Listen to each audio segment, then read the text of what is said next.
ಓಂ ತದೇತತ್ಸಹಸ್ರಂ ತತ್ಸರ್ವಂ ತಸ್ಯಮೇನ್ನಂ ಮಿತ್ರಂ ದಕ್ಷಿಣಂ ಸಜಿತಿ ಪ್ರಾಣಃ ಪರೋಕ್ಷಪ್ರಿಯಾ ಇವ ಹಿ ದೇವಾಃ ಪರೋಕ್ಷಪ್ರಿಯಾ ಇವ ಹಿ ದೇವಾಃ. ಓಂ ವೃಷಾಕೃತಯೇ ನಮಃ.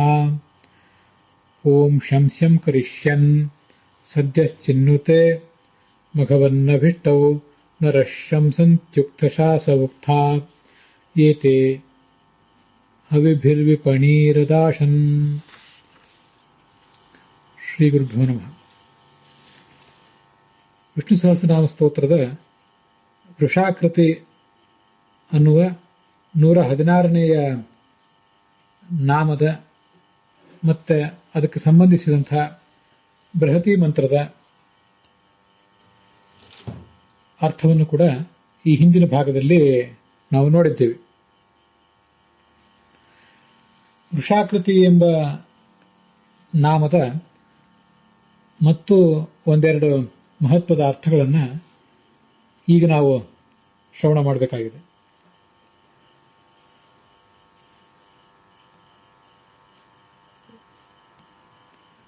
ವೃಷ ಎಂಬ ಶಬ್ದ ಧರ್ಮವನ್ನು ಹೇಳ್ತದೆ. ಶ್ರೇಷ್ಠಶ್ಚ ಧರ್ಮಶ್ಚ ವೃಷ ಉಚ್ಯತೆ ಅಂತ ಮಹಾಭಾರತದಲ್ಲೇ ಉಲ್ಲೇಖ ಇರೋದ್ರಿಂದ ವೃಷ ಅಂದರೆ ಧರ್ಮ. ಅದನ್ನು ನಾವು ಹಿಂದೆ ವೃಷಾಕಪಿ, ವೃಷಕರ್ಮ ಇತ್ಯಾದಿ ನಾಮಗಳ ವ್ಯಾಖ್ಯಾನಗಳಲ್ಲೂ ನೋಡಿದ್ದೇವೆ. ವೃಷಾಕೃತಿ ಎಂಬ ಈ ನಾಮದ ಈ ಹಿಂದಿನ ಭಾಗದ ವ್ಯಾಖ್ಯಾನದಲ್ಲಿ ಕೂಡ ನೋಡಿದ್ದೇವೆ. ಆಕೃತಿ ಅಂದರೆ ಆಕಾರ,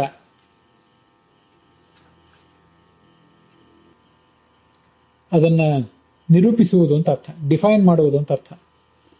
ವೃಷ ಅಂದ್ರೆ ಧರ್ಮ, ಧರ್ಮವನ್ನ ನಿರೂಪಿಸಿದವನು, ಧರ್ಮಕ್ಕೊಂದು ನಿರ್ದಿಷ್ಟವಾದ ರೂಪ ಚೌಕಟ್ಟು ಕೊಟ್ಟವನು ಅನ್ನುವಂಥ ಅರ್ಥನೂ ಕೂಡ ವೃಷಾಕೃತಿ ಎಂಬ ಶಬ್ದದಿಂದ, ವೃಷ ಪ್ಲಸ್ ಆಕೃತಿ ವೃಷಾಕೃತಿ ಎಂಬ ಶಬ್ದದಿಂದ ಬರ್ತದೆ.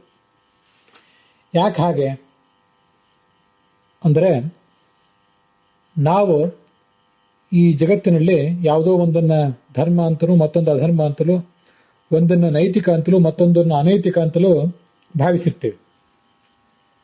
ಆದರೆ ವ್ಯಾಪಕವಾದಂತಹ ಅಧ್ಯಯನ, ಅನುಭವ, ದೂರದೃಷ್ಟಿ ಇದ್ಯಾವುದೂ ಇಲ್ಲದಂತಹ ನಮಗೆ ನೈತಿಕ ಯಾವುದು, ಅನೈತಿಕ ಯಾವುದು, ಧರ್ಮ ಯಾವುದು, ಅಧರ್ಮ ಯಾವುದು ಅಂತನ್ನೋದು ಸುಲಭವಾಗಿ ತಿಳಿಯುವಂಥ ಸಂಗತಿ ಅಲ್ಲ. ಆದ್ದರಿಂದ ಶಾಸ್ತ್ರ ಅದನ್ನ ಬೇರೆ ರೀತಿಯಾಗಿ ವಿವರಿಸಿದ್ದನ್ನ ನಾವು ಗಮನಕ್ಕೆ ತಂದುಕೊಳ್ಬೇಕು. ಮತ್ತೆ ಆ ರೀತಿಯಾಗಿ ನಡ್ಕೊಳ್ಳುವಂತಹ ಪ್ರಯತ್ನವನ್ನ ನಾವೆಲ್ಲರೂ ಕೂಡ ಮಾಡಬೇಕು. ಭಾಗವತ ತಾತ್ಪರ್ಯದಲ್ಲಿ 11ನೇ ಸ್ಕಂದದ 20ನೇ ಅಧ್ಯಾಯದ 5ನೇ ಶ್ಲೋಕವನ್ನು ವ್ಯಾಖ್ಯಾನಿಸುವ ಪ್ರಸಂಗದಲ್ಲಿ ಆಚಾರ್ಯರು ಒಂದೆರಡು ಮಹತ್ವದ ಶ್ಲೋಕಗಳನ್ನು ಹೇಳ್ತಾರೆ. ಸ್ವತಃ ಸರ್ವಗುಣಾತ್ಮಾತೋ ವಿಷ್ಣುರೇಕ ಸನಾತನಃ ಅನ್ಯತ್ ಸರ್ವಂ ತತ್ಪ್ರಿಯತ್ವಾತ್ ಗುಣೋ ದೋಷಸ್ ತಥಾ ಅಪ್ರಿಯಂ. ಈ ಜಗತ್ತಿನಲ್ಲಿ ಮೂಲಭೂತವಾಗಿ ಕೆಟ್ಟದ್ದು ಅಥವಾ ಒಳ್ಳೆಯದು ಅಂತ ಹೇಳಬಹುದಾದಂಥ ಯಾವುದೇ ವ್ಯಕ್ತಿ ಅಥವಾ ವಸ್ತು ಇಲ್ಲ. ಅದು ಯಾವುದೇ ವ್ಯಕ್ತಿ ಅಥವಾ ವಸ್ತು ಯಾವುದು ಭಗವಂತನಿಗೆ ಪ್ರಿಯವಾಗಿದೆಯೋ ಅದು ಒಳ್ಳೆಯದು, ಯಾವುದು ಭಗವಂತನಿಗೆ ಪ್ರಿಯವಾಗಿಲ್ಲವೋ ಅದು ಕೆಟ್ಟದು.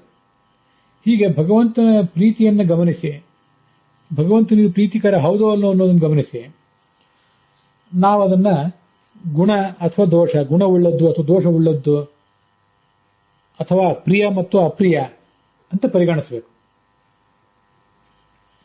ಮೂಲತಃ ಸರ್ವಗುಣ ಸ್ವರೂಪನಾದವನು, ಸರ್ವ ಕಲ್ಯಾಣ ಗುಣ ಭರಿತನಾದವನು ಭಗವಂತ ಒಬ್ಬನೇ. ಅನ್ಯತ್ ಸರ್ವಂ, ಆ ಭಗವಂತನಿಗಿಂತ ಭಿನ್ನವಾದಂಥ ಲಕ್ಷ್ಮಿ ಮೊದಲಾದ ಎಲ್ಲ ಚೇತನರು, ಹಾಗೆ ಜಡಗಳು, ಇವೆಲ್ಲವೂ ಕೂಡ ತತ್ಪ್ರಿಯತ್ವಾತ್, ಆ ಭಗವಂತನಿಗೆ ಪ್ರಿಯವಾಗಿದ್ದರೆ ಅದು ಗುಣಾತ್ಮಕ, ಭಗವಂತನಿಗೆ ಅದು ಪ್ರಿಯಕರ ಅಲ್ಲದೆ ಹೋದರೆ ಅದು ಗುಣಾತ್ಮಕವಲ್ಲ ಅಂತ ಹೀಗೆ ಅದನ್ನ ಪರಿಗಣಿಸಬೇಕು. ಏವಂ ಜ್ಞಾನವತೋ ದೃಷ್ಟಿ. ಆದರೆ ಈ ದೃಷ್ಟಿಕೋನ ಯಾರ್ದಿದು? ಜ್ಞಾನಿಯಾದವನು ದೃಷ್ಟಿ. ಅಜ್ಞಸ್ತನ್ನಾವಗಚ್ಚತಿ. ಅಜ್ಞನಿಗೆ ಅದು ಅರ್ಥ ಆಗುವಂಥದ್ದೇ ಅಲ್ಲ. ಕಾಲ ದೇಶ ವಿಶೇಷೇಷು ಪ್ರೀತಿ ಭೇದಂ ಅಪೇಕ್ಷಿತು ಅವಿಜ್ಞಾತವತಸ್ತಸ್ಯ ಮರ್ಯಾದಾ ವೇದತಃ ಕೃತ. ಅಜ್ಞಾನಿಗಳಾದಂತಹ ನಮ್ಮಂಥವರಿಗೆ ಯಾವುದೋ ಒಂದು ನಿರ್ದಿಷ್ಟವಾದ ಕಾಲಕ್ಕೆ ಸಂಬಂಧಪಟ್ಟ ಒಂದು ವಿಷಯ ಧರ್ಮ ಆಗ್ತದೆ, ಮತ್ತೊಂದು ಕಾಲಕ್ಕೆ ಸಂಬಂಧಪಟ್ಟದ್ದು ಅಧರ್ಮ ಆಗ್ತದೆ. ಹಾಗೇನೆ ಒಂದು ದೇಶಕ್ಕೆ ಸಂಬಂಧಪಟ್ಟದ್ದು ಧರ್ಮ ಆಗ್ತದೆ, ಮತ್ತೊಂದು ದೇಶಕ್ಕೆ ಸಂಬಂಧಪಟ್ಟದ್ದು ಅಧರ್ಮ ಆಗ್ತದೆ. ಯಾವ ಕಾಲದಲ್ಲಿ ಯಾವ ದೇಶದಲ್ಲಿ ಏನನ್ನು ಮಾಡಿದರೆ ಅದು ಪ್ರೀತಿಕರ ಆಗ್ತದೋ, ನಮಗೆ ಸಂತೋಷಕರ ಆಗ್ತದೋ, ಅದು ಅವನಿಗೆ ಧರ್ಮ. ನಿರ್ದಿಷ್ಟ ಕಾಲದಲ್ಲಿ ನಿರ್ದಿಷ್ಟ ದೇಶದಲ್ಲಿ ಮಾಡಿದಂತಹ ಒಂದು ಕಾರ್ಯ ಅದು ಭಗವಂತನಿಗೆ ಪ್ರಿಯ ಆಗ್ತದೆ. ನಾನು ಹೇಳುವಾಗ ಆ ಮಾಡಿದ ವ್ಯಕ್ತಿಗೆ ಪ್ರಿಯ ಆಗ್ತದೆ ಅಂತ ಹೇಳಿದೆ, ಹಾಗಲ್ಲ, ಭಗವಂತನಿಗೆ ಪ್ರಿಯ ಆಗ್ತದೆ. ಆ ಕಾರಣದಿಂದಾಗಿ ಭಗವಂತನಿಗೆ ಪ್ರಿಯವಾದದ್ದು ಗುಣಾತ್ಮಕ, ಭಗವಂತನಿಗೆ ಪ್ರಿಯವಲ್ಲದ್ದು ಗುಣಾತ್ಮಕ, ದೋಷಾತ್ಮಕ ಅಂತ ಅಜ್ಞಾನಿಯಾದವನಿಗೆ ತಿಳಿಸ್ತಾರೆ. ಜ್ಞಾನಿಯಾದವನಿಗೆ ಕಾಲ ದೇಶ ಇತ್ಯಾದಿಗಳ ಯಾವುದರ ವಿವೇಚನೆಯನ್ನು ಯಾರೂ ಮಾಡಿಕೊಡ್ಬೇಕಾಗಿಲ್ಲ, ಅವನು ಅದನ್ನು ಮಾಡುವುದೂ ಇಲ್ಲ. ಭಗವಂತನಿಗೆ ಪ್ರೀತಿಕರ ಆದರೆ ಗುಣ, ಭಗವಂತನಿಗೆ ಪ್ರೀತಿಕರ ಅಲ್ಲದೆ ಹೋದರೆ ಅದು ದೋಷಾತ್ಮಕ ಅಂತಿಷ್ಟೇ ಆಲೋಚನೆ ಮಾಡ್ತಾನೆ. ಅಜ್ಞಾನಿಯಾದವನು ನಿರ್ದಿಷ್ಟ ಕಾಲ ನಿರ್ದಿಷ್ಟ ದೇಶಕ್ಕೆ ಸಂಬಂಧಪಟ್ಟಾಗೆ ನಾವು ಒಂದು ಕಾರ್ಯವನ್ನು ಮಾಡಿದರೆ ಅದು ಭಗವಂತನಿಗೆ ಪ್ರಿಯ ಆಗ್ತದೆ, ಆಗ ಅದು ಗುಣ. ಇಲ್ಲದೆ ಹೋದರೆ ಅದು ದೋಷಾತ್ಮಕ ಅಂತ ಅವನು ಆಲೋಚನೆ ಮಾಡ್ತಾನೆ. ಇದು ಅವಿಜ್ಞಾತವತಃ, ಯಾರಿಗೆ ಜ್ಞಾನವಿಲ್ಲವೋ ತಸ್ಯ ಮರ್ಯಾದಾ ವೇದತಃ ಕೃತ.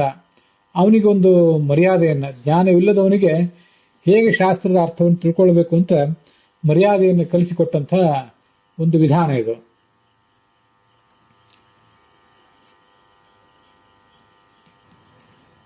ಗುಣದೋಷ ಭಿದಾನಾಸ್ತಿ ಭಗವತ್ಪ್ರಿಯಮಂತರ.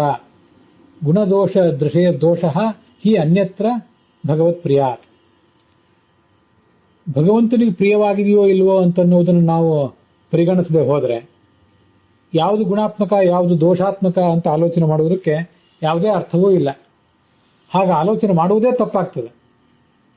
ಭಗವಂತನಿಗೆ ಪ್ರೀತಿಕರವಾಗಿದ್ದರೆ ಗುಣ ಅಂತಲೂ, ಭಗವಂತನಿಗೆ ಪ್ರೀತಿಕರ ಅಲ್ಲದೆ ಹೋದರೆ ದೋಷಾತ್ಮಕ ಅಂತಲೂ ಪರಿಗಣಿಸಬೇಕು. ಅದನ್ನೇ ವಿವೇಕ ಅಂತಾರೆ. ಇಲ್ಲದೆ ಹೋದರೆ ಅದು ವಿವೇಕವಲ್ಲ. ಗುಣಾಶ್ಚ ದೋಷತಾಂ ಈಯು ದೋಷಾಶ್ಚ ಗುಣತಾಂ ಕ್ವಚಿತ. ಕೆಲವು ಬಾರಿ ನಾವು ಗುಣ ಅಂತ ತಿಳಿದದ್ದು, ಅಜ್ಞಾನಿಗಳಾದಂತಹ ನಾವು ಗುಣ ಅಂತ ತಿಳಿದದ್ದು ದೋಷ ಆಗಬಹುದು. ಮತ್ತೆ ಅಜ್ಞಾನಿಗಳಾದಂತಹ ನಾವು ದೋಷ ಅಂತ ತಿಳಿದದ್ದು ಗುಣವೂ ಆಗಿಬಿಡಬಹುದು. ಅಥೋ ದೋಷೋ ನ ದೋಷ ಸ್ಯಾತ್. ಆದ್ರಿಂದ ಮೂಲತಃ ದೋಷವು ದೋಷವಲ್ಲ, ಗುಣವು ಗುಣವೂ ಅಲ್ಲ. ಭಗವತ್ ಪ್ರೀತಿ ವಿಜ್ಞಾನಾತ್. ಭಗವಂತನಿಗೆ ಯಾವುದು ಪ್ರೀತಿಕರ ಆಗ್ತದೆ ಅನ್ನೋದನ್ನು ಗಮನಿಸಿ ಗುಣದೋಷ ಭಿದಾಮ್ಯದೆ ಪಶ್ಯೇತ್. ಇದು ಗುಣಾತ್ಮಕ ಇದು ದೋಷಾತ್ಮಕ ಅಂತ ತಿಳಿಯುವುದಾದರೆ ತತ್ತು ಗುಣಾಯೈವ ವಿಪರ್ಯಾಸಂ ನಕಾರಯೇತ್. ಭಗವಂತನಿಗೆ ಪ್ರೀತಿಕರ ಅನ್ನೋದನ್ನು ಗಮನಿಸಿ ಗುಣಾತ್ಮಕ ದೋಷಾತ್ಮಕ ಅಂತ ಪರಿಗಣನೆ ಮಾಡಿದಾಗ ಅದನ್ನ ಸರಿ ಅಂತ ಹೇಳ್ತಾರೆ. ಅದೇ ವಿವೇಕ. ವಿಪರ್ಯಾಸಂ ನಕಾರಯೇತ್. ಇದಕ್ಕೆ ವಿರುದ್ಧವಾಗಿ ಯಾವತ್ತೂ ನಡ್ಕೊಳ್ಬಾರ್ದು. ಗುಣದೋಷ ಭಿದಾ ಕ್ವಾಪಿ ಸ್ವಾತಂತ್ರ್ಯೇಣ ನತುಕ್ವಚಿತ. ಭಗವಂತನ ಪ್ರೀತಿಯನ್ನ ಪರಿಗಣಿಸದೆ ಸ್ವಾತಂತ್ರ್ಯದಿಂದ ಪ್ರತ್ಯೇಕವಾಗಿ ಭಗವಂತನ ಪ್ರೀತಿಯ ಗಮನವಿಲ್ಲದೆ ಯಾವುದು ತಪ್ಪು ಯಾವುದು ಸರಿ ಅಂತ ಆಲೋಚನೆ ಮಾಡುವುದು ಸರಿ ಅನಿಸುವುದಿಲ್ಲ ಅಂತ ಅಲ್ಲಿ ಭಾಗವತ್ ತಾತ್ಪರ್ಯದಲ್ಲಿ ಹೇಳ್ತಾರೆ. ಆದರೆ ಜ್ಞಾನಿಗೆ ಎಲ್ಲವೂ ತಿಳಿಯುತ್ತದೆ, ಅಜ್ಞಾನಿಗೆ ಅದಷ್ಟು ಸುಲಭವಾಗಿ ತಿಳಿಯುವಂಥದ್ದಲ್ಲ. ಕಾಲದೇಶ ವಿಶೇಷೇಣ ಪ್ರೀತಿ ಅಜ್ಞಾನಾತ್ ಜಗತ್ಸ್ಥಿತೇ ಮರ್ಯಾದಾ ಗುಣದೋಷಾಣ ಕೃತ ವೇದೇಶು ಸರ್ವದಾ. ಯಾವ ದೇಶದಲ್ಲಿ ಯಾವ ಕಾಲದಲ್ಲಿ ಯಾವ ಕಾರ್ಯವನ್ನು ಮಾಡಿದರೆ ಅದು ಭಗವಂತನಿಗೆ ಪ್ರೀತಿಕರ ಹೌದೋ ಅಲ್ಲೋ ಅಂತ ಅನ್ನೋದನ್ನ ಅಷ್ಟನ್ನೂ ಕೂಡ ತಿಳ್ಕೊಳ್ಳುವ ಶಕ್ತಿ ಈ ಅಜ್ಞಾನಿಯಾದವನಿಗಿಲ್ಲ. ಹಾಗಾಗಿ ಆತನಿಗೆ ಶಾಸ್ತ್ರದಲ್ಲಿ ಇಂಥದನ್ನು ಮಾಡು ಇಂಥದನ್ನು ಮಾಡಬೇಡ, ಇದು ತಪ್ಪು ಇದು ಸರಿ ಅಂತ ನೇರವಾಗಿ ಹೇಳಿದಂತೆ ಕಾಣಿಸ್ತದೆ.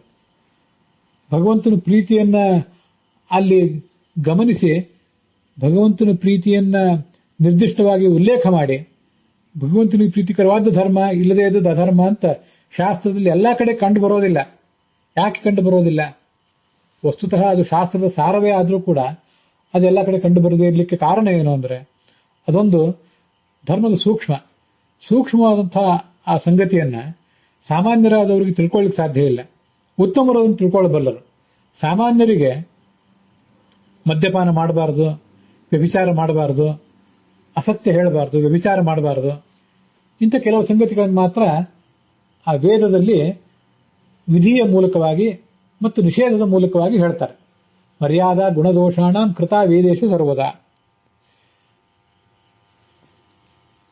ಇಷ್ಟನ್ನು ಹೊರತುಪಡಿಸಿದ್ರೆ ಆ ಸಾಮಾನ್ಯ ಸಾಧಕನಾದವನಿಗೆ, ಅವನೇನು ದುರ್ಜನ ಅಲ್ಲದೆ ಇರಬಹುದು, ಆದರೂ ಸಾಧಕರಲ್ಲೇ ಅಧಮ ತರಗತಿಯತ್ತ ಸಾಧಕ ಆಗಿಬಿಟ್ರೆ ಅವನಿಗೆ ಭಗವಂತನ ಪ್ರೀತಿಕರ ಹೌದೋ ಅಲ್ಲವೋ ನಾನು ಮಾಡ್ತಿರುವ ಸಂಗತಿ ಅಂತ ತಿಳ್ಕೊಳ್ಳುವುದು ಅಷ್ಟು ಸುಲಭ ಅಲ್ವೇ ಅಲ್ಲ. ಅದಕ್ಕಾಗಿ ಆರಂಭದ ಹಂತದಲ್ಲಿ ಶಾಸ್ತ್ರಗಳನ್ನು ಓದಿ ಅಲ್ಲಿ ಏನು ಹೇಳಿದ್ದಾರೆ ಅದನ್ನು ಮಾಡಿ, ಏನು ನಿಷೇಧ ಮಾಡಿದ್ದಾರೆ ಅದನ್ನು ಬಿಡಿ ಅಂತ ಅವನಿಗೆ ಹೇಳಿರ್ತಾರೆ. ಅದೇ ಸಾಧಕ ಹಂತ ಹಂತವಾಗಿ ಮೇಲೇರಿ ಹೋದಾಗ, ಸಾಧಕರಲ್ಲಿ ಅನೇಕ ತರಗತಿಯವರಿದ್ದಾರೆ. ಶ್ರೇಷ್ಠ ತರಗತಿಯ ಸಾಧಕರಿಗೆ ಈ ಸಂಗತಿಗಳೆಲ್ಲ ಮೊದಲೇ ತಿಳಿಯಬಹುದು. ಆದರೆ ಕನಿಷ್ಠ ತರಗತಿಯ ಸಾಧಕರಿಗೆ ಅವೆಲ್ಲವೂ ತಿಳಿಯದೇನೇ ಇರಬಹುದು ಅಥವಾ ಕ್ರಮವಾಗಿ ತಿಳಿಯಬಹುದು. ಆಗ ಅವನು ವೇದಗಳಲ್ಲಿ ಹೇಳಿದ್ದನ್ನು, ಶಾಸ್ತ್ರಗಳಲ್ಲಿ ಹೇಳಿದ್ದನ್ನು ಮಾಡಬೇಕು, ಶಾಸ್ತ್ರದಲ್ಲಿ ನಿಷೇಧ ಮಾಡಿದ್ದನ್ನು ಪರಿತ್ಯಜಿಸಬೇಕು. ಒಟ್ಟಾರೆ ವೃಷ ಅನ್ನೊಂದು ಧರ್ಮ, ಆ ಧರ್ಮಕ್ಕೆ ನಿರ್ದಿಷ್ಟವಾದಂತಹ ಆಕಾರ, ಒಂದು ವ್ಯಾಖ್ಯಾನ ಬರುವುದು ಯಾರಿಂದ? ಅದು ಭಗವಂತನ ಇಚ್ಛೆಯಿಂದ ಬರುವುದಷ್ಟೇ. ಅದನ್ನೇ ಶ್ರುತಿ ಸ್ಮೃತಿ ಹರೇರಾಜ್ಞೆ ಅಂತ ಶಾಸ್ತ್ರ ಮತ್ತೊಂದು ಕಡೆ ಹೇಳಿದೆ. ಶ್ರುತಿ ಮತ್ತು ಸ್ಮೃತಿಗಳು ಎರಡೂ ಕೂಡ ಭಗವಂತನ ಆಜ್ಞಾರೂಪವಾಗಿವೆ. ಇವು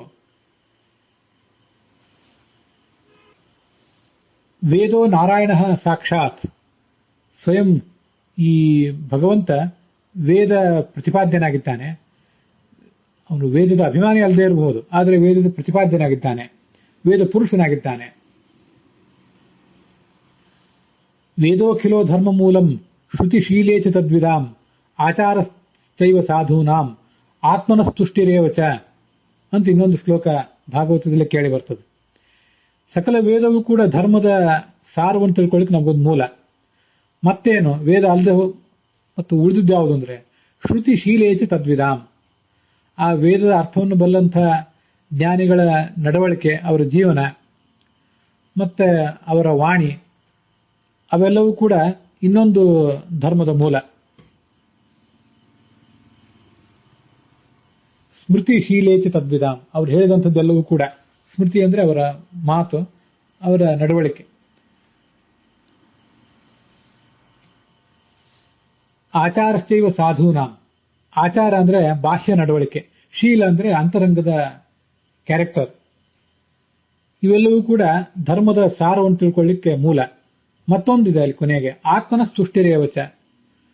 ನಾವೇನು ಧರ್ಮಾಚರಣೆಯನ್ನು ಮಾಡಬೇಕಾಗಿರುವಂತಹ ವ್ಯಕ್ತಿ ಇದೆ, ಅವನ ತುಷ್ಟಿ, ಆತ್ಮ ಅಂತ ಶಬ್ದ ಇದೆ, ಅದಕ್ಕೆ ಒಂದು ಪರಮಾತ್ಮನ ತುಷ್ಟಿ ಅಂತನೂ ಅರ್ಥ ಮಾಡಬಹುದು, ಹಾಗೆ ನಮ್ಮ ತುಷ್ಟಿ ಅಂತನೂ ಅರ್ಥ ಮಾಡಬಹುದು. ಅದರ ಯಾಕೆ ಹೇಗೆ ಮಾಡಬಹುದು ಅಂತ ಅನ್ನೋದನ್ನ ಈ ಮುಂದಿನ ಶ್ಲೋಕವನ್ನು ಹೇಳಿ ಮತ್ತೆ ವಿವರಿಸ್ತೇನೆ. ದೃಷ್ಟಿಪೂತಂ ನ್ಯಸೇತ್ಪಾದಂ ವಸ್ತ್ರಪೂತಂ ಪಿಬೇಜ್ಜಲಂ ಸತ್ಯಪೂತಾಂ ವದೇದ್ವಾಚಂ ಮನಃಪೂತಂ ಸಮಾಚರೇತ್ ಅಂತ ಕೂಡ ಭಾಗವತದಲ್ಲಿ ಬರುವಂತಹ ಮಾತು. ನಾವು ಕಾಲಿಡುವಾಗ ಎದುರುಗಡೆ ನೆಲ ಶುದ್ಧವಾಗಿದೆಯೋ ಇಲ್ವೋ, ಯಾವುದಾದ್ರೂ ಅಪವಿತ್ರವಾದ ವಸ್ತು, ಹಾನಿಕರವಾದ ವಸ್ತು ಇದೆಯೋ ಇಲ್ಲವೋ ಅಂತ ಅನ್ನೋದನ್ನ ನೋಡಿ ಕಾಲಿಡಬೇಕು. ಇಲ್ಲದೆ ಹೋದಾಗ ಅಂಥ ಜಾಗದಲ್ಲಿ ಕಾಲಿಡಬೇಕು. ವಸ್ತ್ರಪೂತಂ ಪಿಬೇತ್ ಜಲಂ, ನೀರನ್ನು ಕುಡಿಯುವಾಗ ಒಂದು ಬಟ್ಟೆಯಿಂದ ನೀರನ್ನು ಸೋಸಿ ಅಂತ ಫಿಲ್ಟರ್ ಆದಂಥ ನೀರನ್ನು ಕುಡಿಬೇಕು. ಸತ್ಯಪೂತಾಂ ವದೇದ್ ವಾಚಂ, ಮಾತನ್ನಾಡುವಾಗ ಯಾವ ನಮ್ಮ ಮಾತು ಸತ್ಯದಿಂದ ಪೂತವಾಗಿದೆಯೋ, ಸತ್ಯದ ಸ್ಪರ್ಶ ಆ ಮಾತಿಗಿದೆಯೋ ಅಂಥ ಮಾತನ್ನೇ ಆಡಬೇಕು. ಸತ್ಯ ಅಂದ್ರೆ ವಾಸ್ತವಿಕ ಸಂಗತಿ, ಒಂದು ಫ್ಯಾಕ್ಟ್ ಅಂತ ಅಷ್ಟೇ ಅರ್ಥ ಅಲ್ಲ. ಸತ್ಯ ಅಂದ್ರೆ ಯತ್ ಸತಾಂ ಹಿತಮತ್ಯಂತಂ ತತ್ ಸತ್ಯಮಿತಿ ಕೀರ್ತ್ಯತೆ ಅಂತ ಮಹಾಭಾರತ ತಾತ್ಪರ್ಯ ನಿರ್ಣಯದಲ್ಲಿ, ಮಹಾಭಾರತಾದಿಗಳಲ್ಲಿ ಕೂಡ ಬಂದಿರುವಂತೆ, ಸಜ್ಜನರಿಗೆ ಸತಾಂ ಅಂದ್ರೆ ಸತ್ಶಬ್ದವಾಚ್ಯನಾದ ಭಗವಂತನಿಗೆ, ಸತ್ಶಬ್ದವಾಚ್ಯನಾದಂತಹ ಪ್ರಾಣದೇವನಿಗೆ, ಮತ್ತೆಲ್ಲ ಸಜ್ಜನರಿಗೆ, ಮಹಾಭಾಗವತರಿಗೆ ಯಾವುದು ಪ್ರಿಯವೋ, ಯಾವುದು ಹಿತಕರವೋ ಅದನ್ನೇ ಆಚರಣೆಗೆ ತರಬೇಕು. ಅದನ್ನು ಬಿಟ್ಟು ಬೇರೆ ಯಾವುದನ್ನು ಕೂಡ ಆಚರಣೆಗೆ ತರಬಾರದು. ಇದು ಸತ್ಯಪೂತಾಂಬುದೇ ದ್ವಾಚಂ ಅನ್ನುವುದು ಭಾಗವತದ ಮಾತಿನ ಅರ್ಥ. ನಾವು ಮಾಡುವಂತಹ ಮಾತು ಇನ್ನೊಬ್ಬರಿಗೆ, ಭಗವಂತನಿಗೆ ಮತ್ತೆ ಭಗವಂತನ ಭಕ್ತರಾದವರಿಗೆ ಪ್ರಿಯಕರ ಆಗುವಂತಿರಬೇಕು. ಅದನ್ನೇ ನುಡಿದರೆ ಒಳಗಿನ ಲಿಂಗ ಅಹುದು ಅಹುದು ಅನ್ನಬೇಕು ಅಂತ ಶರಣರು ಹೇಳ್ತಾರೆ. ತುಂಬ ಮಹತ್ವದ ಮಾತದು ಕೂಡ. ನಾವು ಯಾವುದೇ ಮಾತನಾಡಿದರೆ ಒಳಗಿರುವಂತಹ ನಮ್ಮ ಲಿಂಗ ಅಂದ್ರೆ ನಮ್ಮ ಸ್ವರೂಪ, ನಮ್ಮ ಬಿಂಬನಾದಂತಹ ಭಗವಂತ ಮೆಚ್ಚಬೇಕು. ಅದನ್ನು ಮೆಚ್ಚಿ ತಲೆದೂಗುವಂತಿರ್ಬೇಕು. ಅಂಥ ಮಾತನಾಡಬೇಕು. ಮುಂದೆ ಮನಃಪೂತಂ ಸಮಾಚರೇತ. ನಮ್ಮ ಮನಸ್ಸಿಗೆ ಆ ಕ್ಷಣದಲ್ಲಿ ಗೊಂದಲದ ಸ್ಥಿತಿಯಲ್ಲಿ ಆ ದೇಶ, ಆ ಕಾಲಕ್ಕೆ ಯಾವುದು ಉಚಿತ ಅಂತ ಕಾಣಿಸ್ತದೋ ಅದನ್ನ ಆಚರಣೆಗೆ ತರಬೇಕು. ಮನಃಪೂತಂ ಸಮಾಚರೇತ ಅಂತ ಭಾಗವತದ ಈ ಒಂದು ಶ್ಲೋಕದಲ್ಲಿದೆ. ಮತ್ತೊಂದು ಕಡೆ ಆತ್ಮನ ಸ್ತುಷ್ಟಿರೇವಚ. ಆತ್ಮ ಅಂದ್ರೆ ನಾವು, ನಮಗೆ ಅದು ತೃಪ್ತಿ ಕೊಡ್ತಾ ಇದೆಯೋ ಇಲ್ಲೋ ಅಂತ ಅನ್ನೋದನ್ನ ಆಲೋಚನೆ ಮಾಡಬೇಕು. ನ ಶಾಸ್ತ್ರಮಸ್ತಿ ತೇತಾವತ್ ಪ್ರಯೋಗೇ ಕಾರಣಂ ಭವೇತ್. ಎಲ್ಲೋ ಶಾಸ್ತ್ರದಲ್ಲಿ ಹೀಗೆ ಹೇಳಿದ್ದಾರೆ, ಅದರಿಂದ ನಾವು ಅದನ್ನು ಮಾಡಿಬಿಡ್ತೇವೆ. ಶಾಸ್ತ್ರದಲ್ಲಿ ಮತ್ತೊಂದು ಯಾವುದನ್ನು ಮಾಡಬೇಡ ಅಂತ ಹೇಳಿದ್ದಾರೆ, ನಾವು ಮಾಡೋದಿಲ್ಲ ಅಂತ ಗೆರೆ ಕೊರೆದು ಆ ಶಾಸ್ತ್ರಗಳ ವಿಧಿ ನಿಷೇಧಗಳನ್ನ ಆಚರಣೆಗೆ ತರಬೇಕು ಅಂತ ಹೋಗುವುದೇನಿದೆಯಲ್ಲ, ಅದು ಅನುಚಿತ ಯಾವತ್ತೂ ಕೂಡ. ಆ ದೇಶದಲ್ಲಿ, ಆ ಕಾಲದಲ್ಲಿ ಅದು ಆತ್ಮ ಅಂದ್ರೆ ನಾವು, ನಮಗೆ ಸಮಾಧಾನ ಕೊಡ್ತದ ಅನ್ನೋದನ್ನು ಆಲೋಚನೆ ಮಾಡಬೇಕು. ಮತ್ತೆ ನಮ್ಮಂಥ ಸಾಮಾನ್ಯರಿಗೆ ಅದು ಕೆಲವು ಬಾರಿ ಉತ್ತಮವಾದಂತಹ ಆಚರಣೆಯೂ ಕೂಡ ತೃಪ್ತಿ ಕೊಡದೇ ಇರಬಹುದು. ಅದಕ್ಕಾಗಿ ನಾವು ನಿರಂತರವಾದಂತಹ ಶ್ರವಣ, ಮನನ ಇತ್ಯಾದಿಗಳ ಮೂಲಕ ನಮ್ಮ ಅನುಭವದ ಕ್ಷಿತಿಜವನ್ನ ವಿಸ್ತರಿಸಿಕೊಳ್ಬೇಕು. ಹಾಗೆ ದೂರದರ್ಶಿತ್ವವನ್ನು ಕೂಡ ಬೆಳೆಸ್ಕೊಳ್ಳಿಕ್ಕೆ ಪ್ರಯತ್ನ ಪಡಬೇಕು. ಪ್ರಾಚೀನ ಕಾಲದ ಯಾವ ಜ್ಞಾನಿಗಳಿದ್ರು, ಯಾವ ದೂರದೃಷ್ಟಿಯಿಂದ ಅವರು ಧರ್ಮಶಾಸ್ತ್ರಗಳನ್ನು ರಚಿಸಿದ್ರು, ಆ ದೂರದೃಷ್ಟಿಯ ವಾರಸುದಾರರು ನಾವು ಆಗುವಂಥ ಪ್ರಯತ್ನ ಪಡಬೇಕು. ಸುದೀರ್ಘವಾದಂತಹ ಶ್ರವಣ, ಮನನ, ಧ್ಯಾನ ಇತ್ಯಾದಿಗಳ ಮೂಲಕ ನಮ್ಮ ಅನುಭವವು ಕೂಡ ವಿಸ್ತರಿಸಲಿಕ್ಕೆ ಸಾಧ್ಯ. ಇಲ್ಲದೆ ಹೋದರೆ ಅದು ವಿಸ್ತರಿಸುವುದಿಲ್ಲ. ಇದ್ಯಾವುದೂ ಸುದೀರ್ಘವಾದಂತಹ ಶ್ರವಣ, ಮನನ, ತತ್ವಜ್ಞಾನಿಗಳ ಬಳಿ ಒಂದು ಜಿಜ್ಞಾಸೆ, ಇದು ಯಾವುದೂ ಇಲ್ಲದೆ ಹೋದರೆ ನಮ್ಮಂಥ ಸಾಮಾನ್ಯರಿಗೆ ಯಾವ ಧರ್ಮಾಚರಣೆಯೂ ಕೂಡ ತುಷ್ಟಿಯನ್ನು ಕೊಡುವುದೇ ಇಲ್ಲ.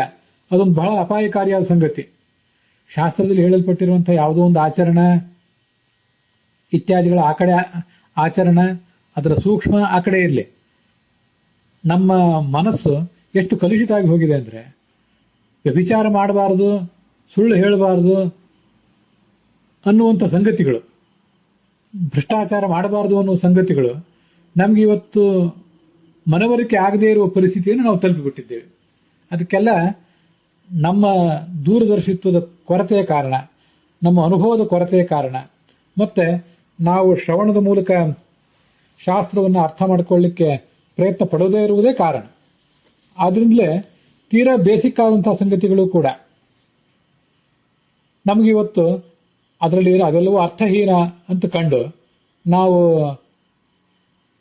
ಅಂಥ ಪ್ರಾಥಮಿಕ ನಿಯಮಗಳನ್ನು ಕೂಡ ಬಿಟ್ಟು ನೈತಿಕವಾಗಿ ಮತ್ತೆ ಆಧ್ಯಾತ್ಮಿಕವಾಗಿ, ದೈಹಿಕವಾಗಿ, ಮಾನಸಿಕವಾಗಿ ಭ್ರಷ್ಟರಾಗಿರುವುದು ಕಾಣಿಸ್ತಾ ಇದೆ. ಇದಕ್ಕೆಲ್ಲದಕ್ಕೂ ಕೂಡ ನಮ್ಮ ಶ್ರವಣ, ಮನನ, ದೂರದರ್ಶಿತ್ವ, ಅನುಭವ ಇದುಗಳ ಕೊರತೆಯೇ ಕಾರಣ ಅಂತ ನಾವು ಎಚ್ಚರಿಕೆಯಿಂದ ತಿಳ್ಕೊಳ್ಬೇಕು. ಆತ್ಮನ ಸ್ತುಷ್ಟಿರೇವಚ ಒಂದು ಕಡೆ ಹೇಳ್ತಾರೆ, ಇನ್ನೊಂದು ಮನಃಪೂತಂ ಸಮಾಚಾರೇತ ಅಂತ ಹೇಳ್ತಾರೆ. ಅವೆರಡೂ ಮಾತುಗಳಿಗೂ ಒಂದು ಪರಸ್ಪರ ಸಂಬಂಧ ಇದೆ.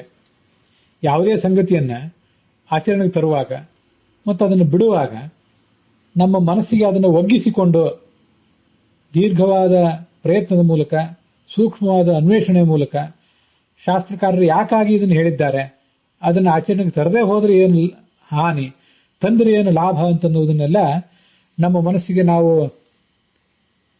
ತಿಳಿದುಕೊಂಡು, ನಮಗೆ ನಾವು ತಿಳಿದುಕೊಂಡು ಪ್ರಸಂಗ ಬಂದಾಗ ಮತ್ತೊಬ್ಬರಿಗೆ ಅದನ್ನು ತಿಳಿಸಿ ಆಚರಣೆಗೆ ತರುವಂತ ಪ್ರಯತ್ನ ಮಾಡಬೇಕು. ಹೀಗೆ ಮನಃಪೂತಂ ಸಮಾಚರೇತಂದ್ರೆ ನಮ್ಮ ಮನಸ್ಸಿಗೆ ಮನಃಪೂತಂ ಕೃತ್ವ ಸಮಾಚರೇತ್. ಯಾವುದೇ ಸಂಗತಿ ಅದು ನಮ್ಮ ಮನಸ್ಸಿಗೆ ಸಂತೋಷ ಕೊಡುವಂತಿದ್ದರೆ ಮಾತ್ರ ಆಚರಣೆಗೆ ತರಬೇಕು, ಇಲ್ಲೇ ಹೋದ್ರೆ ತರಬಾರದು ಅಂತಂದುಬಿಟ್ರೆ ನಮ್ಮಂತ ಅಜ್ಞಾನಿಗಳ ಮನಸ್ಸಿಗೆ ಎಷ್ಟೋ ಪ್ರಾಥಮಿಕ ಧಾರ್ಮಿಕ ಸಂಗತಿಗಳೇ ಮನಸ್ಸಿಗೆ ಸಮಾಧಾನನೇ ಕೊಡದೇ ಇರಬಹುದು. ಅದಕ್ಕಾಗಿ ನಾವು ಆ ಎಲ್ಲಾ ಸಂಗತಿಗಳನ್ನ ಮನಃಪೂತಂ ಕೃತ್ವ, ನಮ್ಮ ಮನಸ್ಸಿಗೆ ಅದನ್ನ ಸಮಾಧಾನ ಆಗುವ ತನಕ, ತೃಪ್ತಿ ಆಗುವ ತನಕ ನಾವು ಅದನ್ನ ಅಧ್ಯಯನ ಮಾಡಿ ಅದರ ಹಿಂದಿನ ರಹಸ್ಯವನ್ನ ಅರ್ಥ ಮಾಡಿಕೊಂಡು ಆ ಮೂಲಕನೇ ಆ ಬಳಿಕವೇ ಅದನ್ನು ಆಚರಣೆಗೆ ತರಬೇಕು ಅಂತ ಆ ಮಾತಿನ ಅರ್ಥ. ಅವಸರದಿಂದ ಯಾವುದನ್ನಾದರೂ ಆಚರಣೆಗೆ ತರುವುದನ್ನಾಗಲಿ ಅಥವಾ ಅದನ್ನ ಆಚರಣೆಗೆ ತರದೇ ಇರುವುದನ್ನಾಗಲಿ ಮಾಡಬಾರದು. ಸುದೀರ್ಘವಾದಂತಹ ತಾಳ್ಮೆ ಮತ್ತೆ ಅನ್ವೇಷಣೆ ಮೂಲಕ ಶಾಸ್ತ್ರದ ರಹಸ್ಯಗಳನ್ನು ಅರ್ಥ ಮಾಡಿಕೊಳ್ಳುವಂತ ಪ್ರಯತ್ನ ಪಡಬೇಕು ಅಂತ ಅರ್ಥ. ಆತ್ಮನ ಸ್ತುಷ್ಟಿರೇವಚ ಅಂತ ಬಂತಲ್ಲಿ ಭಾಗವತದಲ್ಲೇ. ಆತ್ಮ ಅಂದ್ರೆ ಯಾರು? ಆತ್ಮ ಅಂದ್ರೆ ಬರೇ ನಾವು ಮಾತ್ರ ಅಲ್ಲ. ಆತ್ಮ ಅಂದ್ರೆ ಆತತತ್ವಾಚ್ಯ ಮಾತೃತ್ವಾತ್ ಆತ್ಮೇತಿ ಪರಮೋಮತಃ. ಪರಮಪುರುಷನಾದಂಥ ಭಗವಂತನೇ ಆತ್ಮ. ಅವನಿಗೆ ಯಾವುದು ತೃಪ್ತಿಯನ್ನು ಕೊಡ್ತದೋ ಅದು ಧರ್ಮ. ನಮ್ಮಂಥ ದುರಾತ್ಮರಿಗೆ, ಅಲ್ಪಾತ್ಮರಿಗೆ ಯಾವುದು ತೃಪ್ತಿ ಕೊಡ್ತದೋ ಅದು ಧರ್ಮ ಅಂತ ನಾವೇನಾದರೂ ಆಲೋಚನೆ ಮಾಡುವುದಿದ್ರೆ ನಾವು ನಮ್ಮಲ್ಲೇ ಪರಸ್ಪರ ಒಪ್ಪಂದ ಮಾಡಿಕೊಂಡು ಇದು ನನಗಿಷ್ಟ ಇಲ್ಲ, ಅದು ನಿನಗಿಷ್ಟ ಇಲ್ಲ ಅಂತ ಹೇಳಿ ಎಲ್ಲಾ ಸಂಗತಿಗಳನ್ನು, ಬೇಸಿಕ್ ಸಂಗತಿಗಳನ್ನು ಕೂಡ ಕೈ ಬಿಟ್ಟು ನಾವು ಹಾಳಾಗಿ ಹೋಗಿಬಿಡ್ತಿದ್ದೆವು. ಹಾಗಾಗಿ ನಮ್ಮಂಥ ದುರಾತ್ಮರಿಗೆ ಯಾವುದು ತುಷ್ಟಿಯನ್ನು ಕೊಟ್ಟಿತ್ತೋ ಅದನ್ನು ಧರ್ಮ ಅಂತ ಶಾಸ್ತ್ರ ಹೇಳಲಿಲ್ಲ. ಮಹಾತ್ಮನಾದಂಥ ಭಗವಂತನಿಗೆ ಯಾವುದು ತೃಪ್ತಿ ಕೊಡ್ತದೋ ಅದನ್ನು ಧರ್ಮ ಅಂತ ಹೇಳಬೇಕು, ಉಳಿದಿದ್ದನ್ನು ಧರ್ಮ ಅಂತ ಹೇಳಬಾರದು ಅಂತ. ಆತ್ಮನಃ ತುಷ್ಟಿರೇವಚ ಅಂದ್ರೆ ಒಂದು ಆತ್ಮ ಅಂದ್ರೆ ಪರಮಾತ್ಮ ಮುಖ್ಯವಾಗಿ, ಅವನಿಗೆ ತುಷ್ಟಿಕರವಾದ್ದೇ ಧರ್ಮ. ಮತ್ತೆ ನಾವೇನು ಅಲ್ಪಾತ್ಮರಾದಂಥ ಜೀವರಿದ್ದೇವೆ, ನಮಗೂ ಕೂಡ ಅದು ತೃಪ್ತಿ ಕೊಡುವಂತ ಆಗಬೇಕು. ನಮ್ಮ ಪ್ರಯತ್ನದ ಮೂಲಕ, ದೀರ್ಘವಾದಂತಹ ಅನ್ವೇಷಣೆಯ ಮೂಲಕ ಆವಾಗ ಅದನ್ನು ಆಚರಣೆಗೆ ತರಬೇಕು. ಆಗ ಅದರಿಂದ ನಮಗೂ ಲಾಭ, ಮತ್ತೆ ನಮ್ಮ ಸುತ್ತಮುತ್ತಿರುವಂತಹ ಸಮಾಜಕ್ಕೂ ಕೂಡ ಅದರಿಂದ ಲಾಭ. ಯಥಾ ಸಂಪುಷ್ಪಿತಸ್ಯ ವೃಕ್ಷಸ್ಯ ದೂರಾತ್ ಗಂಧಃ ವಾತಿ ಏವಂ ಸುಕೃತಸ್ಯ ಕರ್ಮಣಃ ಅಂತ ಉಪನಿಷತ್ತು, ಮಹಾನಾರಾಯಣ ಉಪನಿಷತ್ತು ಹೇಳ್ತದೆ. ಹೂ ಬಿಟ್ಟಿರುವಂತಹ ಒಂದು ಮರದ ಸುಗಂಧ ಎಲ್ಲ ಕಡೆ ಹೇಗೆ ಪಸರಿಸ್ತದೋ ಹಾಗೆ ಒಂದು ಶ್ರೇಷ್ಠವಾದಂತಹ ಕರ್ಮವನ್ನು ಒಬ್ಬ ಕರ್ಮಠನಾದಂಥ ವ್ಯಕ್ತಿ ಮಾಡ್ತಾ ಇದ್ದಾನೆ. ಅದು ಜ್ಞಾನ ಯಜ್ಞ ಇರಬಹುದು ಅಥವಾ ದ್ರವ್ಯ ಯಜ್ಞ ಇರಬಹುದು.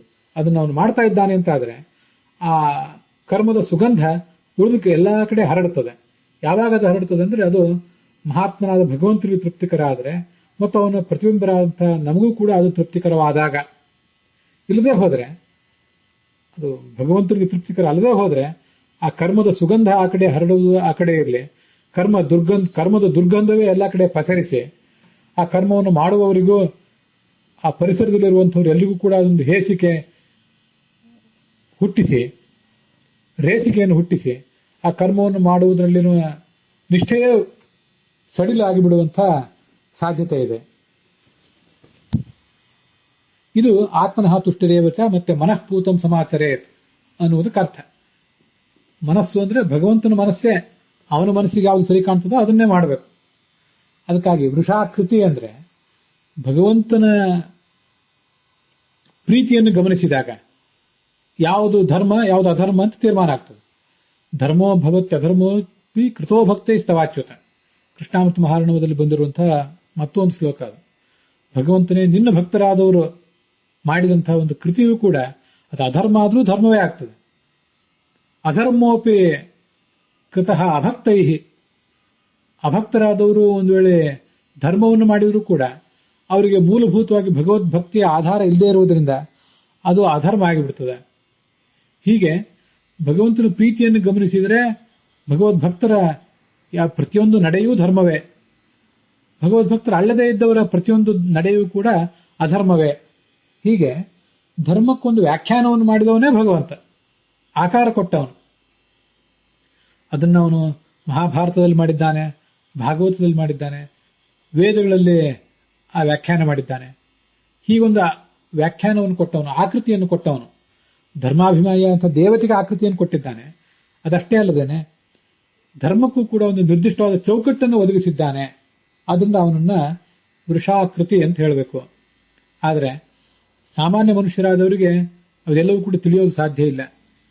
ಏಕಾಂತಾನಾಂ ನ ಕಸ್ಯಚಿತ್ ಅರ್ಥೇ ನಾರಾಯಣೋ ದೇವ ಸರ್ವಮನ್ಯ ತದರ್ಥಕಂ ಅಂತ ಶಾಸ್ತ್ರದಲ್ಲೇ ಹೇಳ್ತಾರೆ. ಭಗವಂತನ ಭಕ್ತರಾದವರಿಗೆ, ಏಕಾಂತ ಭಕ್ತರಾದವರಿಗೆ, ದೊಡ್ಡ ದೊಡ್ಡ ಭಕ್ತರಾದವರಿಗೆ ಮುಖ್ಯವಾಗಿ ಜೀವಮಾನದಲ್ಲಿ ಒಟ್ಟಾರೆ ಅವರಿಗೆ ಬೇಕಾಗಿರುವುದೇ ಭಗವಂತ. ಆ ಭಗವಂತನನ್ನ ಕೇಂದ್ರೀಕರಿಸಿಕೊಂಡು ಭಗವತ್ ಕೇಂದ್ರೀಕೃತವಾದ ಜೀವನವನ್ನು ಅವರು ನಡೆಸ್ತಾರೆ. ಅವರಿಗೆ ಮೋಕ್ಷ ಬೇಕಾಗಿಲ್ಲ, ಸುಖ ಬೇಕಾಗಿಲ್ಲ, ಮತ್ತೆ ಯಾವುದೂ ಬೇಕಾಗಿಲ್ಲ. ಬೇಕಾಗಿರುವುದು ಭಗವಂತ. ಭಗವಂತ ಇದ್ದರೆ ಉಳಿದದ್ದೆಲ್ಲವೂ ಪ್ರಿಯ. ಭಗವಂತ ಇಲ್ಲದೆ ಹೋದ್ರೆ ಉಳಿದದ್ದು ಅವರಿಗೆ ಅಪ್ರಿಯ. ಆದರೆ ನಮ್ಮಂಥವರಿಗೆ ಸಂಸಾರದಲ್ಲಿ ನಾವು ನೊಂದಿದ್ದೇವೆ, ಬೆಂದಿದ್ದೇವೆ, ನಮಗೆ ಸುಖ ಬೇಕಾಗಿದೆ, ದುಃಖ ಪರಿಹಾರ ಆಗಬೇಕಾಗಿದೆ. ನಮ್ಮ ಗುರಿ ಅದು. ಸುಖವನ್ನು ಕಾಣುವುದು, ದುಃಖವನ್ನು ತೊಡೆದುಕೊಳ್ಳುವುದು. ಅದನ್ನು ಮಾಡಿಕೊಡುವವನು ಯಾರು? ಅದಕ್ಕೆ ಸಾಧನ ಯಾರು? ಭಗವಂತ. ಹೀಗೆ ನಮ್ಮ ಗುರಿ ಬೇರೆ ಇದೆ, ಅದಕ್ಕೆ ಸಾಧನ ಭಗವಂತ. ಆದ್ರಿಂದ ನಾವು ಭಗವಂತನನ್ನ ಶರಣ ಹೊಂದಿದ್ದೇವೆ ಅಷ್ಟೇ, ನಮ್ಮಂತ ಸಾಮಾನ್ಯರು. ಆದರೆ ಏಕಾಂತ ಭಕ್ತರ ಗುರಿಯೇ ಭಗವಂತನನ್ನು ತಲುಪುವುದು. ಸುಖವನ್ನು ಪಡೆಯುವುದಾಗಲಿ ದುಃಖವನ್ನು ಕಳೆದುಕೊಳ್ಳುವುದಾಗಲಿ ಅವರ ಗುರಿ ಅಲ್ಲ. ಆದ್ರಿಂದಲೇ ನಮ್ಮೆಲ್ಲರ ದೃಷ್ಟಿಕೋನಕ್ಕಿಂತ ಹೆಚ್ಚಾಗಿ ಏಕಾಂತ ಭಕ್ತರು, ಮಹಾಭಕ್ತರೇನಿದ್ದಾರೆ ಅವರ ದೃಷ್ಟಿಕೋನಕ್ಕನುಸಾರವಾಗಿ ಧರ್ಮಕ್ಕೊಂದು ಚೌಕಟ್ಟನ್ನ ಅವನೇ ಹಾಕಿಕೊಟ್ಟಿದ್ದಾನೆ. ಅವರು ಎಷ್ಟು ಅರ್ಥ ಮಾಡಿಕೊಂಡಿದ್ದಾರೋ ಅಷ್ಟನ್ನು ನಾವು ಅರ್ಥ ಮಾಡಿಕೊಳ್ಳಿಲ್ಲ. ಆದರೂ ಕೂಡ ನಮ್ಮಂಥ ಸಾಮಾನ್ಯರಿಗೂ ಒಂದು ಚೌಕಟ್ಟು, ಆ ಭಗವಂತ ಹಾಕಿಕೊಟ್ಟಂತಹ ಒಂದು ಚೌಕಟ್ಟು ತಿಳಿದಿದೆ. ಅದು ತಿಳಿದು ಬರುವುದು ಆ ಭಗವಂತ ಮಾಡಿಕೊಟ್ಟಂತಹ ಶಾಸ್ತ್ರಗಳ ಮೂಲಕ ಮತ್ತು ಅವನ ಭಕ್ತರಾದಂತಹ ಭಾಗವತರ ನಡೆ ನುಡಿಗಳ ಮೂಲಕ. ಅದರಿಂದ ಭಾಗವತ ತಾತ್ಪರ್ಯದಲ್ಲಿ ಕಾಲ ದೇಶ ವಿಶೇಷೇಣ ಪ್ರೀತಿ ಭೇದಮಪೇಕ್ಷೆ. ಪ್ರೀತಿ ಆಗ್ತದೋ ಆ ದೇಶದಲ್ಲಿ, ಆ ಕಾಲದಲ್ಲಿ ನಮಗದು ಪ್ರೀತಿ ಕೊಡ್ತದೋ ಇಲ್ಲೋ ಅಂತ ಆಲೋಚನೆ ಮಾಡಬೇಕು. ಪ್ರೀತಿ ಕೊಡುವುದು ಅಂದ್ರೆ ಒಂದು ಮಹಾತ್ಮನಾದ ಭಗವಂತನಿಗೆ ಪ್ರೀತಿ ಕೊಡುವುದು, ಮತ್ತೆ ಅವನ ಪ್ರತಿಬಿಂಬರಾದಂತಹ ನಮಗೆ ಅದು ಪ್ರೀತಿಯನ್ನು ಕೊಡಬೇಕು. ಅಲ್ಲಿಯೂ ಪ್ರೀತಿ ಅಂದ್ರೆ ಇಬ್ಬರ ಪ್ರೀತಿಯನ್ನು ಅವಲಂಬಿಸಬೇಕು. ಕಾಲ ದೇಶ ವಿಶೇಷೇಣ ಪ್ರೀತಿ ಅಜ್ಞಾನಾತ್ ಇಂತ ಮುಂದಿನ ಇನ್ನೊಂದು ಮಾತಿದೆ. ಅಲ್ಲಿಯೂ ಕೂಡ ಯಾವ ಕಾಲ ವಿಶೇಷಕ್ಕನುಸಾರವಾಗಿ, ಯಾವ ದೇಶ ವಿಶೇಷಕ್ಕನುಸಾರವಾಗಿ ಅದು ಭಗವಂತನಿಗೆ ಪ್ರಿಯಕರ ಆಗ್ತದೋ ಇಲ್ವೋ ಅಂತನ್ನುವುದು ಅಜ್ಞಾನಿಗೆ ತಿಳಿಯೋದಿಲ್ಲ. ತಿಳಿದೇ ಇರುವುದರಿಂದ ಅವನ ಆರಂಭದ ಹಂತದಲ್ಲಿ ಶಾಸ್ತ್ರ ಮಾಡು ಅಂತ ಹೇಳಿದ್ರೆ ಮಾಡಬೇಕು, ಬೇಡ ಅಂತ ಹೇಳಿದ್ರೆ ಬಿಡಬೇಕು. ಯಾಕೆ ಹಾಗೆ ಅಂದ್ರೆ ಶಾಸ್ತ್ರದಲ್ಲಿ ಹೇಳಿದ್ದಾರೆ ಮಾಡಬೇಕು, ಶಾಸ್ತ್ರದಲ್ಲಿ ಬೇಡ ಅಂತ ಹೇಳಿದ್ದಾರೆ ಬಿಡಬೇಕು. ಇಷ್ಟೇ ಅವನಿಗೆ ಗೊತ್ತು. ಅದು ಭಗವಂತನಿಗೆ ಪ್ರಿಯವೋ ಅಪ್ರಿಯವೋ ಅಂತ ತಿಳಿದುಕೊಳ್ಳುವ ವ್ಯವಧಾನವೂ ಅವನಿಗಿಲ್ಲ, ಶಕ್ತಿಯೂ ಅವನಿಗಿಲ್ಲ ಆರಂಭದ ಹಂತದ ಸಾಧಕನಿಗೆ. ನಮ್ಮ ಅನುಭವವನ್ನು ವಿಸ್ತರಿಸ್ಕೋಬೇಕು, ದೂರದೃಷ್ಟಿತ್ವವನ್ನು ಗಳಿಸಬೇಕು, ಕಾಲದೇಶೋಚಿತವಾಗಿ ನಡ್ಕೊಳ್ಬೇಕು ಅಂತನ್ನುವ ಎಚ್ಚರವನ್ನು ಯಾವತ್ತೂ ಅನ್ನುವಂಥ ಎಚ್ಚರ ಯಾವತ್ತೂ ನಮ್ಮಲ್ಲಿ ಇರಬೇಕು. ಅದಕ್ಕಾಗಿ ನಾವು ಮಾಡಬೇಕಾದ್ದೇನು? ತಸ್ಮಾತ್ ಶಾಸ್ತ್ರಂ ಪ್ರಮಾಣಂತೆ ಕಾರ್ಯಕಾರ್ಯ ವ್ಯವಸ್ಥಿತವು ಅಂತ ಭಗವದ್ಗೀತೆ ಹೇಳ್ತದೆ. ಅದರಿಂದ ಏನು ಕಾರ್ಯ ಏನು ಅಕಾರ್ಯ ಅನ್ನೋದನ್ನು ತೀರ್ಮಾನ ಮಾಡಲಿಕ್ಕೆ ನಿನಗೆ ಶಾಸ್ತ್ರವೇ ಆಧಾರ ಅಂತ ಹೇಳ್ತದೆ. ಆ ಭಗವದ್ಗೀತೆಯ ಪ್ರಸ್ಥಾನದಲ್ಲಿ ಬರುವಂತಹ ಒಂದು ಮಾತು ಮೇಲಿದ ಮೇಲೆ ನನಗೆ ನೆನಪಿಗೆ ಬರ್ತಿರ್ತದೆ. ಆ ಮಾತನ್ನು ನಾವು ನೆನಪಿಟ್ಕೊಂಡ್ರೆ ನಮ್ಮ ಜವಾಬ್ದಾರಿ ಎಷ್ಟಿದೆ, ಮತ್ತೆ ಗುರಿಯನ್ನು ತಲುಪುವುದರಿಂದ ನಾವು ಇನ್ನೂ ಎಷ್ಟು ದೂರ ಇದ್ದೇವೆ ಅನ್ನೋದು ಗೊತ್ತಾಗ್ತದೆ. ಅದೇ ಆ ಮಾತು ಹೀಗಿದೆ: ಯಾವದ್ ಬ್ರಹ್ಮ ಬ್ರಹ್ಮಣಸ್ತು ಪ್ರಾಯೋ ನ ಪ್ರತಿಭಾಸಿತಂ ವಿಷ್ಣೋ ಪ್ರೀತ್ಯರ್ಥಮೇವಾಸ್ಯ ಶ್ರೋತವ್ಯಂ ಪ್ರಾಯಶೋ ಹರೇಹೇ. ಪ್ರಾಯ ಚತುರ್ಮುಖ ಬ್ರಹ್ಮನಿಗೆ ಗೊತ್ತಿಲ್ಲದೆ ಇರುವುದೇನೂ ಇಲ್ಲ, ಅವನು ಸರ್ವಜ್ಞ. ಆದರೆ ಅಂಥವನು ಕೂಡ ಭಗವಂತನ ಮೂಲಕ ಶ್ರವಣ ಮಾಡ್ತಾನೆ. ಯಾಕೆಂದ್ರೆ ವಿಷ್ಣು ಪ್ರೀತ್ಯರ್ಥಮೇವಾಸ್ಯ. ಇಷ್ಟೆಲ್ಲ ತಿಳಿದಿದ್ರೂ ಕೂಡ ಮತ್ತೆ ನನ್ನ ಬಳಿ ಬಂದು ನೀನು ಜಿಜ್ಞಾಸೆ ಮಾಡ್ತೀಯಲ್ಲ ಅಂತ ಭಗವಂತ ಆ ಚತುರ್ಮುಖನ ಬಗ್ಗೆ ಮತ್ತು ಪ್ರಾಣದೇವನ ಬಗ್ಗೆ ಪ್ರೀತಿಯನ್ನು ತಾಳ್ತಾನೆ. ಇದಕ್ಕೆ ಭಗವತ್ ಪ್ರೀತಿಯ ಕಾರಣದಿಂದಾಗಿ ಆ ಚತುರ್ಮುಖ ಬ್ರಹ್ಮ ಮತ್ತೆ ಮತ್ತೆ ಶ್ರವಣ ಮಾಡ್ತಾನಂತೆ. ಚತುರ್ಮುಖ ಬ್ರಹ್ಮ ಆ ಶ್ರವಣ ಮಾಡಿದಾಗ, ಜೀವಾಭಿಮಾನಿಯಾದಂತಹ ಜೀವರ ಒಡೆಯನಾದಂತಹ ಚತುರ್ಮುಖ ಬ್ರಹ್ಮ ಶ್ರವಣ ಮಾಡಿದಾಗ ಅವನ ಅಧೀನರಾದಂಥ ನಾವು ಜೀವರೇನಿದ್ದೇವೆ, ನಾವು ಕೂಡ ಅವನಲ್ಲಿ ಏನು ಭಾವನೆಗಳು ಬರ್ತವೆ ಅವೇ ಭಾವನೆಗಳನ್ನು ಮುಂದೆ ತಾಳ್ತೇವೆ. ಭವಿಷ್ಯತಾಂ ಜನಾನಾಂತು ಸ್ವಭಾವಾನಾಂ ಪ್ರಸಿದ್ಧಯೇ ಅಂತ ಮತ್ತೊಂದು ಕಡೆ ಭಾಗವತ ತಾತ್ಪರ್ಯದಲ್ಲಿ ಹೇಳ್ತಾರೆ. ಚತುರ್ಮುಖ ಬ್ರಹ್ಮ ಅಜ್ಞಾನವಂತ ತನ್ನಲ್ಲಿ ಕಂಡುಕೊಂಡ, ಭಯ ಕಂಡುಕೊಂಡ. ಯಾಕೆ? ಅದು ಒಂದು ಭಗವಂತನ ಪ್ರೀತಿಗಾಗಿ, ಇನ್ನೊಂದು ಮುಂದೆ ಬರುವಂಥ ಜನ ಎಲ್ಲ ಹೀಗೆ ನನ್ನನ್ನ ಅನುಕರಿಸಿ ಒಂದಿಷ್ಟು ಭಯ, ಒಂದಿಷ್ಟು ಅಜ್ಞಾನವನ್ನ ಪಡ್ಕೋತಾರೆ ಅನ್ನೋದನ್ನ ಮಾಡ್ಲಿಕ್ಕಾಗಿ ಚತುರ್ಮುಖ ಬ್ರಹ್ಮ ಮಾಡಿದ ಅಂತ ಭಾಗವತ ತಾತ್ಪರ್ಯದಲ್ಲಿ ಮತ್ತೊಂದು ಕಡೆ ಇದೆ. 4 ಬಾರಿ ಅಜ್ಞಾನ ಮತ್ತೆ 2 ಬಾರಿ ಭಯ ಇತ್ಯಾದಿಗಳನ್ನು ಹೇಳುವ ಪ್ರಸಂಗದಲ್ಲಿ. ಅದರಂತೆ ಚತುರ್ಮುಖ ಬ್ರಹ್ಮ ಅಧ್ಯಯನ ಮಾಡ್ತಿದ್ದಾನೆ ಅಂದ್ರೆ ನಾವು ಕೂಡ ಅಧ್ಯಯನ ಮಾಡ್ತೇವೆ. ಅಷ್ಟು ದೊಡ್ಡ ವ್ಯಕ್ತಿನೇ ಅದನ್ನು ಮಾಡ್ತಿದ್ದಾನೆ ಅಂದ್ರೆ ನಾವು ಮಾಡಬೇಕಲ್ಲ ಅನ್ನುವಂಥ ಎಚ್ಚರ ನಮ್ಗೆ ಯಾವತ್ತೂ ಮೂಡ್ತಾ ಇರ್ತದೆ. ಅದಕ್ಕಾಗಿ ಅವನು ಮಾಡಿ ತೋರಿಸಿದ್ದಾನೆ. ಅನ್ಯೇಷಾಂ ಶ್ರವಣಾಜ್ಞಾನಂ, ಚತುರ್ಮುಖ ಬ್ರಹ್ಮನನ್ನು ಹೊರತುಪಡಿಸಿದರೆ ಕೆಳಗೆ ಬಂದಂತೆ ತಾರತಮ್ಯ ಕಕ್ಷಾದಲ್ಲಿ ಕೆಳಗೆ ಬಂದಂತೆ ಅನ್ಯೇಷಾಂ ಶ್ರವಣಾಜ್ಞಾನಂ ಕ್ರಮಶೋ ಮಾನುಷೋತ್ತರಂ, ಕೆಳಗೆ ಬಂದಂತೆ ಶ್ರವಣದ ಮೇಲಿನ ಡಿಪೆಂಡೆನ್ಸಿ ಹೆಚ್ಚಾಗ್ತಾ ಹೋಗ್ತದೆ. ಆ ಅತಿ ಹೆಚ್ಚು ಶ್ರವಣದ ಮೇಲಿನ ಡಿಪೆಂಡೆನ್ಸಿ ಇರುವುದು, ಅವಶ್ಯಕತೆ ಇರುವುದು ಮಾನುಷೋತ್ತರಂ, ಮನುಷ್ಯರಿಗೆ. ಮೇಲ್ಮೇಲೆ ಹೋದಂತೆ ಶ್ರವಣದ ಮೇಲಿನ ಡಿಪೆಂಡೆನ್ಸಿ ಕಡಿಮೆ ಆಗ್ತದೆ. ಯಾಕೆಂದ್ರೆ ಅವರು ಮೂಲಭೂತವಾಗಿ ಅವರ ವ್ಯಕ್ತಿತ್ವದಲ್ಲಿಯೇ ಆ ಭಗವಂತನ ತಿಳ್ಕೊಳ್ಳುವಂತ ಶಕ್ತಿ ಇರ್ತದೆ. ಶ್ರವಣ ಅನ್ನೋದಕ್ಕೆ ಸಹಕಾರಿ ಮಾತ್ರ ಆಗ್ತದೆ. ನಮ್ಮಂಥ ಅಲ್ಪರಿಗೆ ಮೂಲಭೂತವಾಗಿಯೇ ನಮ್ಮ ಸ್ವರೂಪದಲ್ಲಿಯೇ ಭಗವಂತನ ತಿಳ್ಕೊಳ್ಳುವ ಶಕ್ತಿ ಕಡಿಮೆ ಇರೋದ್ರಿಂದ ಶ್ರವಣದ ಮೇಲಿನ ಡಿಪೆಂಡೆನ್ಸಿ ಹೆಚ್ಚಾಗಿರ್ತದೆ. ಕ್ರಮಶಃ ಮಾನುಷೋತ್ತರಂ. ಅತ್ಯಲ್ಪ ಪ್ರತಿಭಾನತ್ವಾನ್ ಮನುಷ್ಯಾಶ್ರುತವೇದಿನಃ, ಮನುಷ್ಯರು ಕೆಳಗೆ ಬಂದಂತೆ ಮನುಷ್ಯರವರೆಗೆ ಡಿಪೆಂಡೆನ್ಸಿ ಜಾಸ್ತಿ ಶ್ರವಣದ ಮೇಲೆ ಅಂತ ಹೇಳಿದೆ. ಮತ್ತೆ ಈ ಇಡೀ ಸೃಷ್ಟಿಯಲ್ಲಿಯೇ ಅತ್ಯಂತ ಕಡಿಮೆ ಪ್ರತಿಭಾಶಕ್ತಿ, ಅತ್ಯಂತ ಕಡಿಮೆ ವಿಮರ್ಶಾ ಶಕ್ತಿ, ಅತ್ಯಂತ ಕಡಿಮೆ ದೂರದೃಷ್ಟಿ ಯಾರಿಗಾರು ಇದ್ದರೆ ಅದು ಈ ಮನುಷ್ಯನಿಗೆ, ಈ ಹುಲು ಮಾನವನಿಗೆ. ಅತ್ಯಲ್ಪ ಪ್ರತಿಭಾನತ್ವಾತ್ ಮನುಷ್ಯಾ ಶ್ರುತವೇದಿನಃ. ಪ್ರತಿಭಾ, ಟ್ಯಾಲೆಂಟು ಅನ್ನುವುದೇ ಇವನಿಗಿಲ್ಲ ಅಂತ ಹೇಳಬಹುದಾದಷ್ಟು ಕೆಳಗಿದ್ದಾನೆ ಇವನು. ಆದ್ರಿಂದ ಯಾವತ್ತೂ ಶ್ರವಣವನ್ನು ತಪ್ಪಿಸುವಂತಿಲ್ಲ. ಮನುಷ್ಯಾ ಶ್ರುತವೇದಿನಃ. ಆದ್ರಿಂದ ಮನುಷ್ಯರಾದವರು ಯಾವತ್ತೂ ಶ್ರವಣ ಮಾಡಲೇಬೇಕು. ತುಂಬಾ ವಿಶಿಷ್ಟವಾದ ಸಂಗತಿ ಇದು.